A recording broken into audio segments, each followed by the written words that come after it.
Sa video na ito ay ipagpapatuloy natin ang kwento ng Spirit Realm. Matapos ang nangyari kay Sean nung isang gabi ay nalaman din kaagad ito kinaumagahan ng pinuno ng Dark Shadow Tower na si Yang Zhu. Dito na nabanggit ni Yang Zhu kung bakit si Sean ang ipinadala niya sa armament sect para sa misyon nila kay Tanya.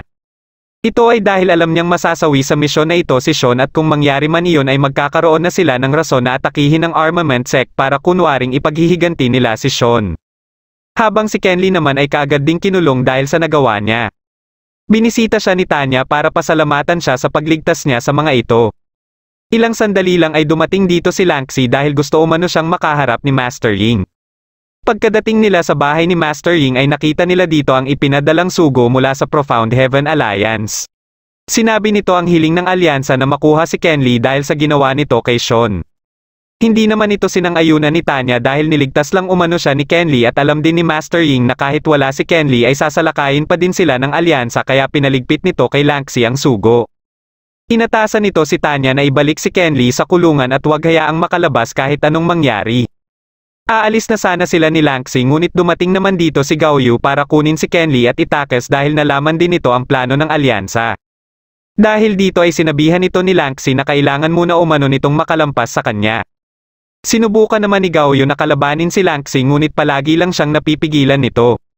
Hanggang sa mapilitan na ito na gamitin ang demonic energy nito kaya pinatigil na ito ni Kenly.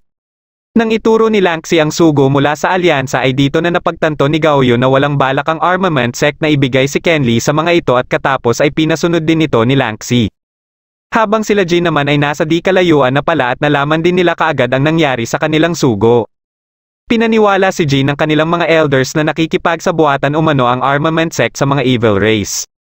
Ilang sandali lang ay dumating dito si Yang Zhu na makakasama din nila Jin sa pagsalakay.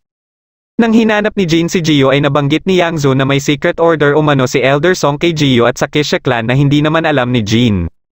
Nasa di kalayuan lang din nila ang mga ito at pinalabas na din ni Gio ang babae na sinasabi nitong trump card nila na si Luli. Napatanong naman si Luli kung sino si Kenly at bakit kailangan nila ito. Ayon kay Gio na hindi umano nila kailangan si Kenly at ang pagkasawi lang nito ang habol nila dito. Makalipas ang ilang minuto at habang kasama nila Kenly at Tanya sila Uyang ay muling nabanggit ni Tanya ang pagligtas ni Kenly sa kanila. Nagsalita na dito si Kenly at nilinaw kay Tanya na alam umano nila pareho na hindi siya ang nagligtas sa mga ito. Hindi naman nila alam na nasa taas ng puno lang pala si Luli at napansin lang nila ito nang magsalita na ito. Matapos nitong mabanggit ang balak nitong iligpit si Kenly at sa pang-aasar nito kay Tanya ay mabilis na kumilos si Tanya para atakihin ito. Habang sinusundan ni Tanya si Luli ay nagpasya si Kenly na sundan sila kaya sumunod na din sila Uyang. Panay pag-iwas lang ang ginawa ni Luli sa mga atake ni Tanya hanggang sa makarating sila sa 12 Spirit Pattern Pillars. Plano pala ni Luli na dalhin talaga sila dito dahil may ipapakita umano siya kay Kenly. At ito pala ay si Yushi kaya nagulat na lang si Kenly nang makita niya ito. Hindi naman nila alam na nasa taas ng isang pillar lang din si Gio. Kaagad na nilapitan ni Kenly si Yushi at nang hahawakan niya na ang kamay nito ay bigla naman siyang inatake nito na mabilis na pigilan ni Tanya. Naglaban ang dalawang ito habang natulala na lang si Kenly at nang mapansin siya ni Tanya ay naglabas na ito ng kapangyarihan nito. Pero bago pa man sila umatake sa isa't isa ay mabilis silang pinigilan ni Kenly. Dahil dito ay siya tuloy ang inatake ni Yushi at pinigilan naman ni Luli si Tanya na mangialam sa mga ito. Sinubukan ni Tanya na atakihin si Luli ngunit nakaiwas lang ito at iginapos siya sa pillar. Bigla namang dumating dito si Uyang para atakihin si Luli at dumating din dito sila Sima at Ginyo. Habang papunta sila Gao Yu at Lanxi sa Blood Spring dahil sa demonic energy sa katawan ni Gao Yu ay bigla namang naramdaman ni Gao Yu ang aura ni Kaito. Hindi naman nagtagal kay Luli sila Uyang dahil kaagad silang lahat pinabagsak nito. Katapos ay paulit-ulit pa nitong inatake si Uyang at walang magawa si Tanya habang pinapanood ito. Kahit si Kenly ay hindi din makalaban ng maayos kay Yushi. Nang aatakihin na siya muli nito ay sumigaw siya ng pangalan nito dahilan para mabalik ito sa katinoan at mapahinto sa pag-atake. Nang mapansin nito ni Gio ay kaagad din itong ginamit ang kapangyarihan nito para kontrolin muli si Yushi. Sa ibang bahagi ng armament sect naman, habang pinagmamasdan ni Maru ang mga tao sa baba ay nagulat siya nang biglang dumating dito si Kaito. Isa din palang espiya nito si Maru at may kutob si Kaito na plano ni Maru na traidorin siya. Kaagad itong itinanggi ni Maru pero bigla niyang inatake si Kaito. Mabilis siyang bumaba at akala niya ay nailigpit niya na ito ngunit nagulat na lang siya na buhay pa pala ito. Alam pala nito na matagal na siyang umiibig kay Ro at alam din nito na plano niyang itakas ito. Ipinakita nito ang hair accessories ni Ro kaya nagalit siya dito. Inatake niya ito ngunit hindi ito umubra at nagamitan pa siya ng kapangyarihan nito. Bigla namang dumating dito si Gaoyu at dahil alam na ni Gaoyu na si Kenli ang sadya nila dito ay nilabanan niya ito. Habang nagpapalitan silang dalawa ng atake ay sinamantala ito ni Maru at mabilis na umalis dito. Nagawang mahawakan ni Kaito si Gaoyu ngunit nagamit naman ni Gaoyu ang kanyang demonic power. Habang patuloy lang ang kanilang laban ay nakapwesto na din ang ibang miyembro ng alyansa. Kasama din ng mga ito ang mga halimaw at ibang mandirigma na pinamumunuan ni Laban. Muling nadakip ni Kaito si Gaoyu at nang susubukan na nitong tanggalin ang demonic energy sa katawan ni Gaoyu ay bigla namang sumulpot sa likod nito si Lanxi. Gusto pa sana ni Kaito na makipaglaban muna sa kanila pero alam nito na nandito na ang hukbo ng alyansa at kailangan na din niyang gawin ang dapat niyang gawin. Ilang sandali lang ay napansin na ni Lanxi ang mga pagsabog sa South Gate. Sinusubukan pa ng mga residente na lumaban ngunit wala pa din silang magawa sa lakas ng alyansa. Habang sa outer sect naman ay nakarating na din dito ang ibang clan na kasapi sa alyansa. Pero dumating din dito sila Master Ying kaya naubos din sila kaagad. Ilang sandali lang ay dumating naman dito si Jin kasama ang mga miyembro ng iba't ibang clan na ipinatawag nito. Ayon kay Jin na kung sasuko umano si Master Ying ay hahayaan nilang mabuhay ang mga residente ng armament sect. Nagsisisi naman si Master Ying na matapos niyang gamitin ang kalahati ng kanyang kapangyarihan para gawa ng sandata ang dalawang pinuno ng alyansa ay ito pa ang ibabalik ng mga ito sa kanya. Matapos mapansin ni Kenli na kinokontrol lang ni Gio si Yushi ay kaagad niya itong sinugod ngunit bago pa man siya makalapit dito ay hinarangan siya ni Yushi. Nang aatakihin na siya nito ay bigla namang dumating dito si Tin at pinatulog muna si Yushi. Ipinakita dito ang mga panahon ilang araw bago salakayin ng Fang Clan ang Ling Clan. Isang araw ay pinuntahan ni Yushi si Kenli para magpasama sana papunta ng Tianlang Mountain. Ito ay dahil hindi ito pinasama ng kanyang ina dahil sa hamog na namuo dito. Balak niya sana na sumunod dito kung mawala na ang hamog ngunit 3 araw na ang nakakalipas simula nang umalis ang mga pumunta dito ay hindi pa din ito nawawala. Ngunit kahit anong pakiusap ni Yushi ay hindi pa din ito mapapayag si Kenli. Nasa isang kuweba naman si Gaoyu at sinusubukan na kontrolin ang demonic power nito. Dumating dito ang lolo ni Kenli na si Kenshan at siya ding nagdala dito sa kanya. Natanong niya ito kung bakit umano kinupkup siya nito kaya sinabi ng lolo ni Kenli na balang araw ay malalaman din niya ang kanilang kapalaran kasama si Kenli at gayon din si Kenli. Kinagabihan ay nagpasya pa din si Yushi na pumunta ng Tianlang Mountain. Habang nasa daan na siya paakyat ng bundok ay hinihintay pala siya ni Kenli dahil alam nito na tutuloy pa din siya at hindi siya nito kayang tiisin. Makalipas ang ilang minuto na paglalakad ay napansin nila na pakapal na ng pakapal ang hamog at dahil dito ay sumakit na din ang ulo ni Yushi. Katapos ay parang may mga nakikita na din ito sa itaas ng bundok. Nang makarating na sila sa itaas ay naisipan ni Yushi na gulatin ang leader ng grupo. Ngunit nang ginawa niya na ito ay siya pala ang magugulat dahil patay na pala ito. Katapos ay nakita niya din dito ang mga salarin at mga katawan ng iba nilang kasamahan. Inatake siya ng isa sa mga ito at buti na lang ay nagawa itong masangga ni Kenli. Ngunit napuruhan naman si Kenli ng suntok nito sa tiyan. Nang ililigpit na nito si Yushi ay bigla na lang nagamit ni Yushi ang kapangyarihan niya kaya bigla na lang itong naglaho. Ito pala ay dahil sa purple eyes niya kaya bago pa man makaatake sa kanya ang ibang kalaban ay nakontrol niya na ang mga ito. Matapos iligpit ng isa dito ang kanyang kasamahan ay sinugod nito si Yushi pero pinilit ni Kenli na atakihin ang kalaban at katapos ay kaagad na niyakap si Yushi dahilan para bumalik na ito sa normal. Hindi makapaniwala si Yushi sa kanyang nagawa kaya napaiyak na lang ito. Matapos ang ginawa ni Tin kay Yushi ay lalapitan na sana ito ni Kenli ngunit pinigilan naman siya ni Luli dahilan para mawalan din siya ng malay. Nilapitan ni Tin si Luli at hindi akalain ni Luli na aatakihin pala siya nito. Katapos ay tinanong ni Tin si Gio kung ano umano ang pinaplano nila at ng kanyang ama. Napansin niya din na parang mas lumakas si Gio at may hinala siya na dahil siguro ito sa kapangyarihan ng kasamaan. Maghahanda na sana silang dalawa para maglaban nang bigla silang makaramdam ng lindol. Ito pala ay dahil sa kapangyarihan ni Kenli na nagdadala ng epekto sa isang pillar. Bigla siyang napunta sa kaloob-looban nito at nakita niya dito ang matanda na nakagapos sa mga kadena. Nagpakilala itong si Zulay na kagigising lang umano matapos ang daang-daang taon na pagkakatulog. Nalaman din kaagad nito na miyembro si Kenli ng armament sect. Katapos ay naglabas ito ng kapangyarihan na nagdahilan para magapos din si Kenli at nang makita nito ang Soul Suppressing Orb sa noo ni Kenli ay napatawa ito ng malakas dahil dumating na din umano ang araw na hinihintay niya.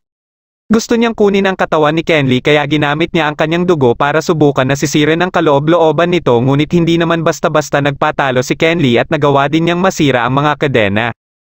Habang sa inner sect naman ay patuloy pa din ang labanan ng alyansa at ng mga miyembro ng armament sect. Ilang sandali lang ay nakaramdam na din ng pagyanig sila Master Ying. Alam ni Master Ying na mula ito sa pillar kaya nasabi niya din kay Jin na ang mga ito talaga ang layunin ng alyansa na mabuksan ang selyo pero wala namang kaalam-alam dito si Jin. Dahil dito ay napagpasyahan ni Jin na puntahan ang 12 Spirit Pattern Pillars. Dahil ayaw sagutin ni Gio ang mga katanungan ni Tin ay nagpasya na si Tin na puwersahin nito. Pero sakto namang dumating dito si Jin at pinigilan ang atake ni Tin. Naglaban silang dalawa at habang patuloy ang ginagawang pag-atake ni Jin kay Tin ay sinusubukan naman ni Tin na ipamukha kay Jin na ginagawa lang itong pain ng kanilang mga ama. Dahil hindi naniniwala si Jin sa mga sinasabi ni Tin ay itinuro na ni Tin si Yushi. Sinabi din ni Tin na dinala ito ni Gio sa nayon ng mga Kisha para pagalingin at ihanda sa gagawin nilang plano. Bigla namang nagliwanag lahat ang mga pillars at patuloy pa din ang reaksyon ng kapangyarihan ni Kenli sa mga ito.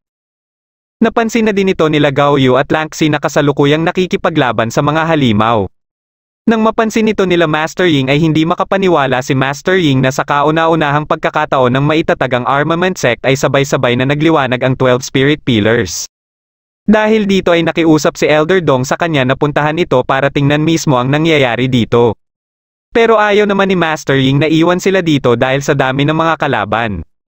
Ngunit pinilit siya ni Elder Dong at nakiusap na din sa kanya ang ibang Zumaw dahil basta buhay pa siya at nandyan pa ang 12 pillars ay siguradong makakabangon muli ang armament sect.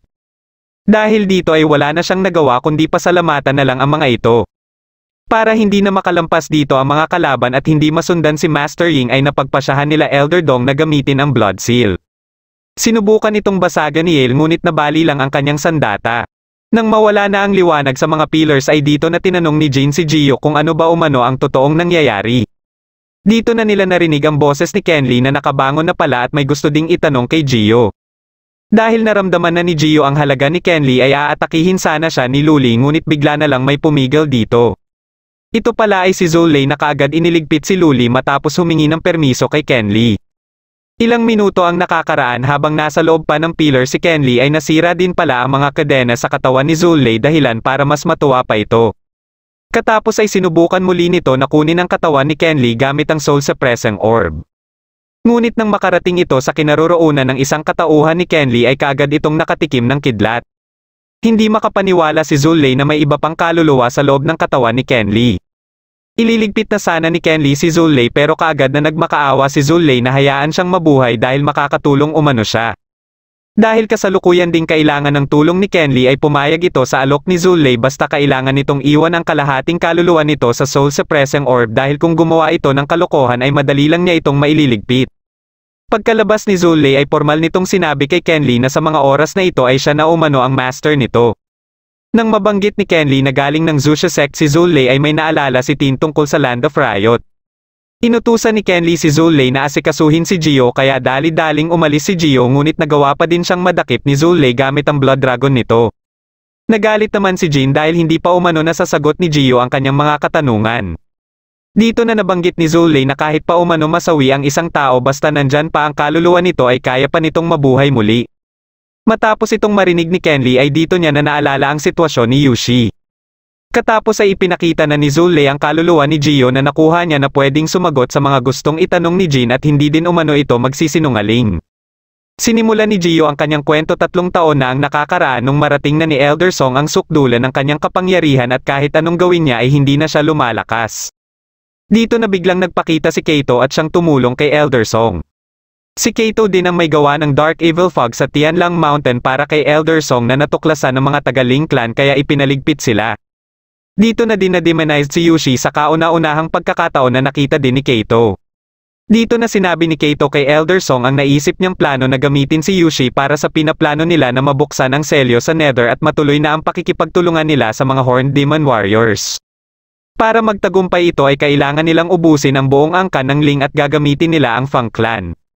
Kaya makalipas lang ang ilang araw ay nakipagkita na si Kaito kay Yushi para hikayatin ito na maghiganti sa Fang Clan. Pero dahil sa ginawa ni Jin kay Yushi ay kinuha niya ang kaluluwa nito para dalhin sa nayon ng Kisha. Katapos ay nakiusap din si Elder Song sa dalawang angkan para naman mapabilis ang pagsakop sa armament sect at makontrol na nila ang mga spirit pillars. Matapos mabuhay muli ni Yushi ay sinubukan nila na palabasin muli ang demonic power nito ngunit bigo sila kaya dito na napasok sa plano si Ken Lee. Kailangan umano na si Yushi mismo ang liligpit kay Ken Lee at sa pamamagitan nito ay malaki ang posibilidad na magiging demon god na si Yushi na kailangan nila para mabuksan na ang selyo. Matapos nilang marinig ang lahat ay nagpasya si Jin na bumalik ng headquarters para tanungin mismo ang kanyang ama pero pinigilan siya ni Tin dahil siguradong manganganib lang umano ang buhay niya dito. Alam nila na mahihirapan sila na kalabanin ang dalawang pinuno ng Profound Heaven Alliance pero may naiisip naman na paraan si Tanya. Habang namumroblema sila paano sisirain ang Blood Seal ay dumating naman dito sila Yangzu at Kaito. Nilapitan nila ang Blood Seal at nalaman ni Kaito na imposible itong masira mula sa labas pero kaya itong masira mula sa loob. Dito niya na ginamit si Maru na nasa loob din pala at nagpanggap lang na isa sa mga Zumaw. Nang magkaroon na ng kaunting biyak ang Blood Seal ay dito na ginamit ni Yangzu ang mga Shadow Slave para papasukin sa loob at iligpit ang lahat na nandito. Nang sasabihin na ni Tanya ang kanyang plano ay hindi niya ito naituloy dahil napansin ni Zulei na may paparating na malakas at ito pala ay si Elder Song. Nasa di kalayuan naman si Limo at pinagmamasdan ng armament sect. Inutusan nito si Louie na pumunta sa Spirit Pillars para kunin si Ken Lee at may ipinadala din itong 3 sword amulet. Sinugod nila Tin at Jin si Elder Song ngunit bigla na lang silang bumagsak ng sabay. Dahil dito ay naatasan na ni Ken Lee si Zulei para harapin si Elder Song. Naglaban silang dalawa at ilang sandali lang ay dumating na dito si Master Ying. Bigla itong lumuhod sa harap ni Ken Lee para humingi ng suporta na protektahan at maibalik muli ang armament sect. Ngunit nagsidatingan naman dito ang mga kalaban kaya hinarap muna ito nila Ken Lee at Tanya. Dahil sa dami ng mga kalaban ay lumikha si Ken Lee ng mga Thunder Grenade. Nang matatamaan na ng isa sa mga ito si Yushi ay dumating naman dito si Maru para pigilan ito dahil kailangan umano munang masawi si Ken Lee sa harapan mismo ni Yushi. Nang sandaling mawala sa focus si Zulei ay nagawa ni Elder Song na mapuruhan ito. Katapos ay naglabas ito ng demonic power nito at aatakihin na sana sila Ken Lee pero bigla naman itong inatake ni Gao Yu. Nang nilapitan ni Ken Lee si Yushi ay bigla naman itong nagwala dahil sa demonic power sa paligid. Katapos ay bigla nitong inatake si Ken Lee at nang matanggal sa noo ni Ken Lee ang soul suppressing orb ay dito na nagsilutangan ang mga spirit pillars. Naglabas ng matinding kapangyarihan si Ken Lee na nagdahilan para mabalik sa katinoan si Yushi.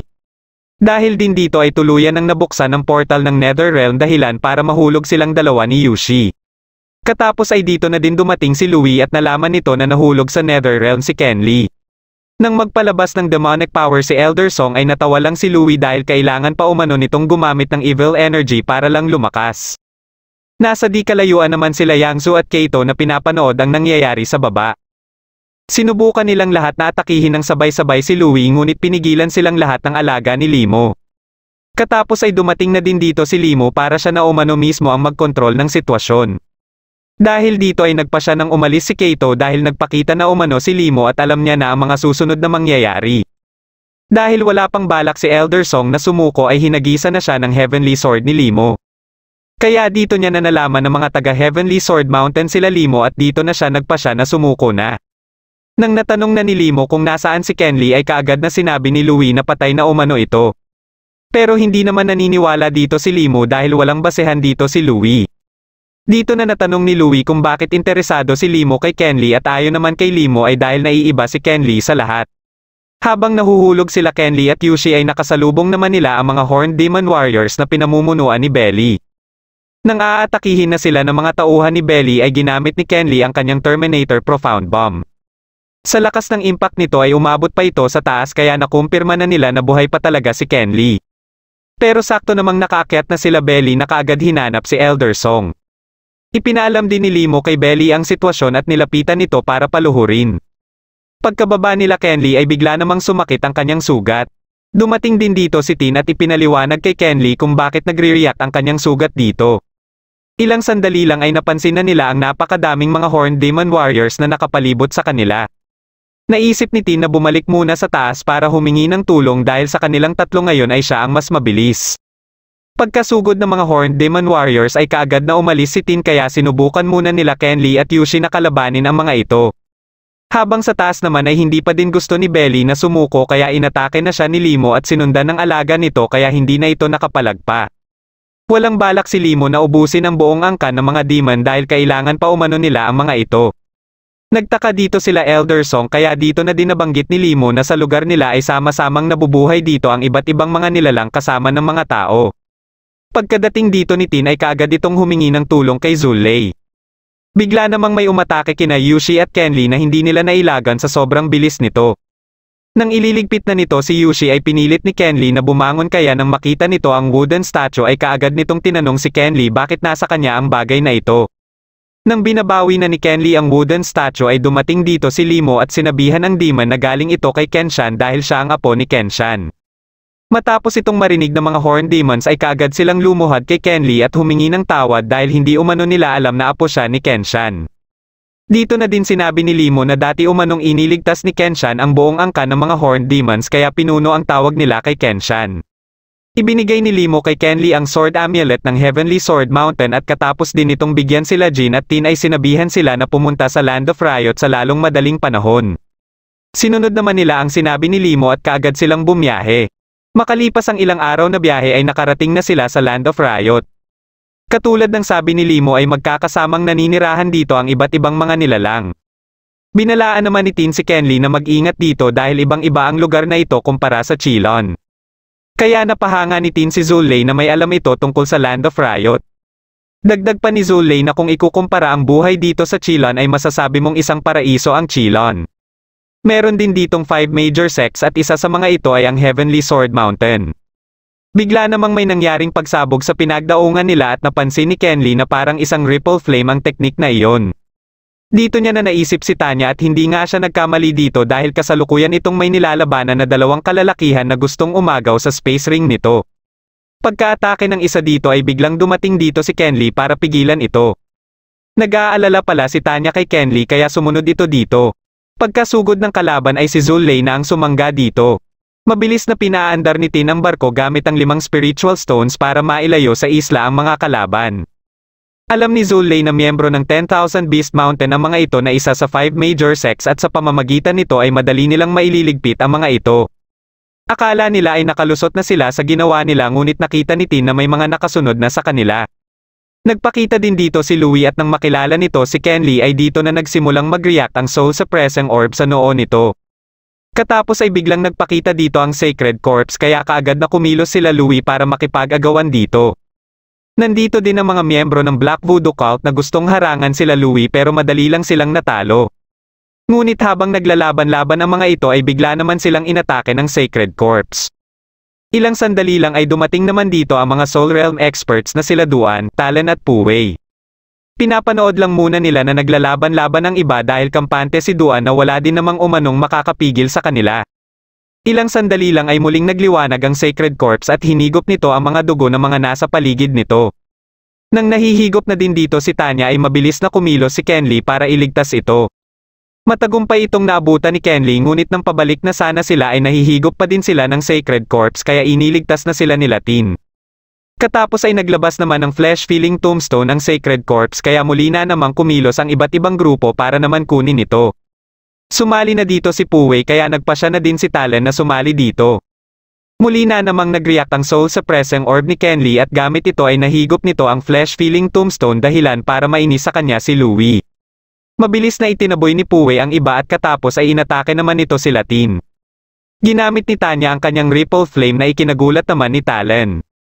Kaya pagkaganti ni Puwei kay Tanya ay sinangga ito ni Talon gamit din ang kanyang ripple flame. Dumating na din dito si Limo at sinabihan si Puwei na mga bisita ng Heavenly Sword Mountain ang kanyang kinakalaban kaya hindi na ito pumalagpa.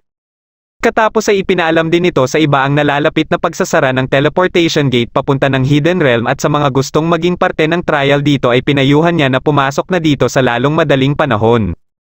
Dahil dito ay mabilis na nagsipag-alisan ang mga ito. Nang magkamalay si Kenly ay nasa isla na siya ni Limo kasama ang iba at sinabi na din ni Tanya sa kanya ang tungkol sa nahigop niya. Kinausap ni Limo sila Duan at Talon at hindi makapaniwala si Duan na may nakuha na namang makapangyarihang miyembro ang Heavenly Sword Mountain. Pero para kay Limo ay kakailanganin pa ni Kenly na sumailalim sa pagsasanay at malalaman lang nila ang totoong kakayahan nito kung masubukan na nito ang trial sa Hidden Realm. Bigla namang sinugod ni Louie si Kenly para bawiin ang flesh-filling tombstone. Ginamit ni Kenly ang kanyang kapangyarihan kaya napatras si Louie pero nagawa kaagad nitong matutukan ng espada si Kenly kaya naghanda na sila Tanya. Dito na nakialam si Limo kaya nabanggit ni Louie kay Limo ang tungkol sa paghigop ni Kenly ng flesh-filling tombstone mula sa Sacred Corpse. Pero minabuti ni Limo na pabayaan muna nila ito sa katawan ni Kenly dahil nauubusan na umano sila ng oras. Plano ni Limo na ipasok sa Hidden Realm sila Kenly kasama nila Louie. Sinabi nito na ang kasalukuyang trial dito ay sa Divine Mausoleum na isang ancient burial of the gods kung saan may mga treasures ang matatagpuan dito. Pero ayon sa nasagap niyang balita na ang secret trial dito ay lubhang mapanganib dahil sa iba't ibang mga nilalang na gumagala dito. Dahil dito ay pinayuhan niya sila Kenly na magtulungan dito para makuha ang mga treasures at sa pamamagitan nito ay mas mapapalakas pa nila ang Heavenly Sword Mountain. May isang lalaki naman ang kadadaong lang din dito sa Land of Riot. Habang naglalakad siya ay narinig niya ang usapan ng mga miyembro ng Shieho family tungkol sa Sacred Corpse at Hidden Realm.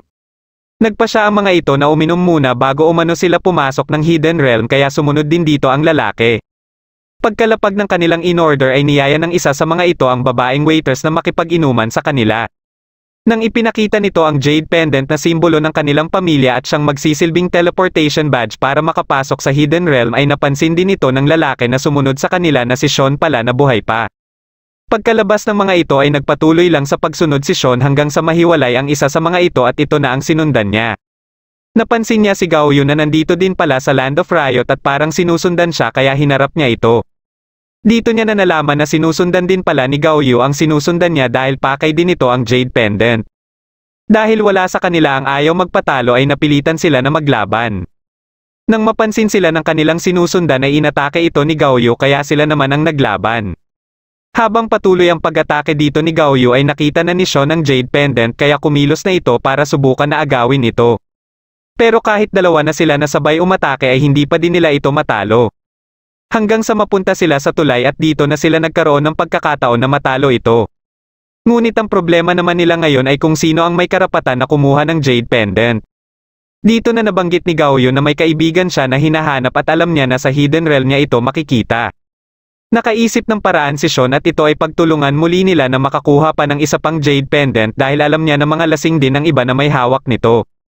Kaya makalipas lang ang ilang sandali ay dumaan din dito ang isa sa may hawak ng jade pendant at kaagad nila itong inatake.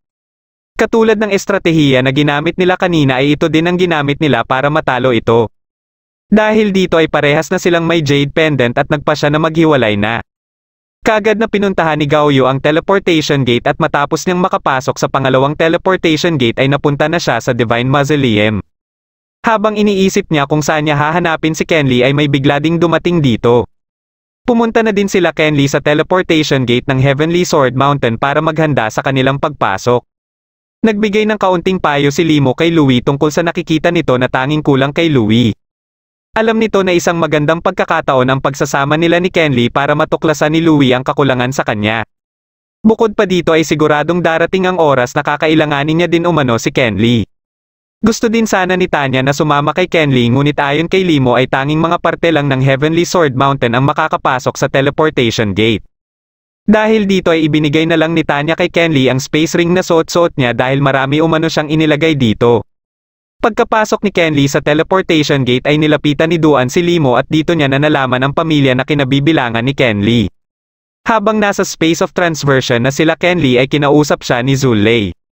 Nang malaman nito na papunta sila sa Divine Mausoleum ay natuwa ito dahil may sabi-sabi na dito umano inilibing ang mga labi ng mga ninuno ng Blood Sect. Nakiusap ito kay Kenly na hanapin ang mga labi ng kanyang mga ninuno dahil sa sagradong bagay na napakahalaga sa kanya. Ilang sandali lang ay nauna nang naglaho si Jin at sumunod na din sila Kenly at Tin. Nang magkamalay si Tin ay hinanap niya kaagad sila Kenly at makalipas ang ilang minuto na paglalakad ay nakita na niya si Jin. Kaagad niya itong nilapitan pero napansin niya na parang may bumabagabag dito. Dito na nagsalita si Jin tungkol sa mga nangyari simula nung nasa Chilan pa lang sila. Inilabas niya ang kanyang pagkadismaya dahil parang isa lang malaking kalokohan ang pinangako niya na hindi niya hahayaan na may makawapak sa Chilan ng mga nilalang mula sa Netherrealm. Naramdaman niya ito matapos niyang mapagtanto na punong-puno pala ng iba't ibang nilalang ang Land of Riot. Para naman kay Tin ay mas mabuti na lang din na nakarating sila sa Land of Riot dahil nalaman na nila ang totoo. Nabanggit naman ni Jane na may mga napansin siyang kakaiba sa sword amulet na ibinigay sa kanila at gusto niyang matuklasan ang sekreto sa bagay na ito. Napagpasyahan nilang pumunta sa kagubatan at nang malapit na sila dito ay nakita nila ang mga nakahandusay na mga tao. Base sa mga suot na mga ito ay nakikita nila na hindi ito mga miyembro ng Heavenly Sword Mountain. Nang makita nila ang isa na humihinga pa ay kaagad nila itong nilapitan. Sinabihan sila nito na umalis na umano sila dito dahil baka mabiktima din umano sila ni ihaw ng Black Voodoo cults. Matapos itong mawala ng malay ay isa-isa nang nagsitayuan ang mga nakahandusay na mga katawan kanina at gayon din ang nakausap nila. Nagtransform ito na naging isa ng halimaw at sinugod sila kaya hinarap ito ni Jean. Pero ilang sandali lang ay bigla naman itong bumalik sa anyong tao nito. Pagka-transform ng iba ay inatake naman kaagad ng isa dito ang bumalik sa anyong tao. Matapos mapabagsak ni Tin ang iba sa mga ito ay nagpasya sila na pumasok ng kagubatan. Nang papasok na sana ang mga kalaban ay napahinto ang mga ito dahil sa amoy kaya umalis na lang ang mga ito. Pero kahit hindi din gusto nila Tin ang amoy dito ay nagpatuloy pa din sila na pumasok dito. Habang si Kenly naman ay napunta sa lugar na naiiba sa pinagbagsakan nila Tin. Ilang sandali lang ay nakita niya ang isang lalaki na inaatake at kahit siya ay inatake din. Ito pala ay mga miyembro ng Black Voodoo cult na itinuturing na kalaban umano nila ang lahat na hindi nila kamiyembro. Nang mapabagsak nila si Kenly ay inakala nila na matatalo kaagad si Kenly ngunit nagpalabas si Kenly ng mga Terminator Profound Bomb. Nagawa pa ng iba na makaligtas dito at dumating naman dito ang lalaki na hinahabol kanina na si Chu. Alam nito ang tungkol sa Terminator Profound Bomb kaya natanong nito si Kenly kung ano umano ang relasyon nito sa Terminator sect. Hindi makapaniwala ang mga taga Black Voodoo cult na buhay pa si Chu kaya nagpasya ang mga ito na umatras muna. Alam naman ni Chu na babalik din kaagad ang mga ito. Pero may naisip sila na paraan para matalo na nila ang mga ito. Naghiwalay silang dalawa at nagpahabol sa dalawang grupo na naghahanap sa kanila.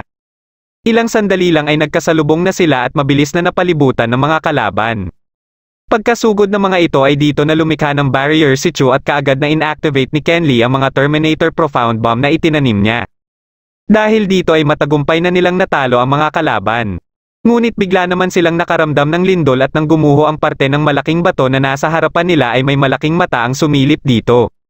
Ito pala ay ang Fire Spirit na galit dahil naistorbo nila ito. Kaagad itong nagpalabas ng mga Fire Beast para paatakihin sa kanila.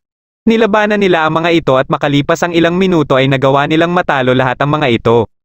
Ngunit muli lang din itong nagpalabas ng mas marami pang mga Fire Beast. Dahil dito ay nagpasya silang umatras ngunit walang tigil naman silang inaatake ng Fire Spirit hanggang sa mabasag nito ang barrier na nilikha ni Chu. Pagkabagsak nilang dalawa ay mabilis na pinalibutan si Chu kaya inatake niya din kaagad ang mga ito. Nang dinudumog na si Kenly ng mga Spirit Beast ay napa-activate niya ang Flesh-Filling Tombstone dahilan para matuno na lang ang mga Spirit Beast na malapit sa kanila. Dito na nagpasya ang Fire Spirit na sugurin siya at nasubukan dito kung gaano kalakas ang kapangyarihan ng Flesh-Filling Tombstone. Pagkatilapon niya ay inatake siya kaagad ng Fire Spirit pero mabilis siyang nakagawa ng panangga dito. Habang pabagsak na siya ay muli siyang inatake ngunit nagawa niya itong maiwasan. Dahil sa Soul Suppressing Orb at sa Flesh-Filling Tombstone ay napatanong na ang Fire Spirit kung ano umano ang relasyon niya kay Kenshan na master pala nito. Matapos niyang magpakilala na apo siya ni Kenshan ay dito na din sinabi ng Fire Spirit na matagal na umano siyang hinihintay nito. Hindi nito alam kung nasaan ngayon ang kanyang lolo pero naatasan umano ito na hintayin siya. Dagdag pa nito na siya lang umano ang tanging makakahanap sa kanyang lolo at katapos ay pumasok na ito sa Soul Suppressing Orb. Hanggang dito na lang muna ang ating video at kung nagustuhan mo ito ay huwag kakalimutan mag-like at mag-subscribe na din para malalaman mo kaagad kung may bago akong video. Maraming salamat sa panonood at shoutout na din kina